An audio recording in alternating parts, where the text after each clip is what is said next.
तुमच्या पाठीशी कोण खंबीरपणे उभं राहतं हे पण तुम्हाला पाहायला पाहिजेत. पण ते त्याला तुम्ही बघत आहे. तो सोडा निवडणुकीचा विषय, ते गमतीने म्हणाले तो विषय नाही, परंतु हा त्यांचा अधिकार आहे.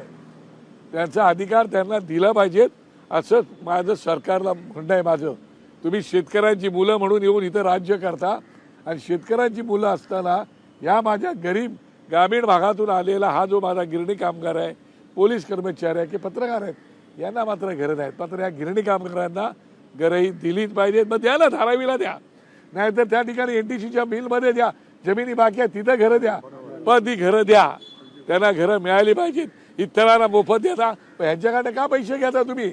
तुम्ही आता इकडे तिकडे किती पैसे खर्च करता? इन्फ्रास्ट्रक्चर तुम्ही आता रस्ते बनवता, अमुक तमुक करता ना. अरे मग काही कोटी जर या गिरणी कामगारांना घरं द्यायला खर्च केलं तर अडचण काय तुम्हाला? आणि त्यासाठी त्यांचा लॉंग मार्च आहे. त्या मोर्चामध्ये साहेबां जर मुंबईच्या बाहेर गेले असले तरच, नाहीतर साहेब पण करायची सहभागी होतील.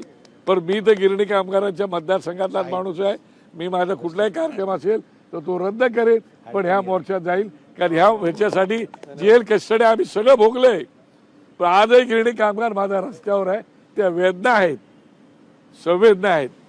त्याचा सरकारने माणूस म्हणून विचार करावा, माणुसकीच्या दृष्टिकोनातून विचार करावा आणि गंभीरपणे विचार करावा.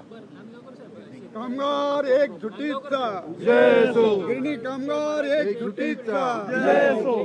शेतकऱ्यांचे, कामगारांचे, मराठी माणसाचे असंख्य. लोकशाही मराठी ऐका, पहा, जागरूक रहा.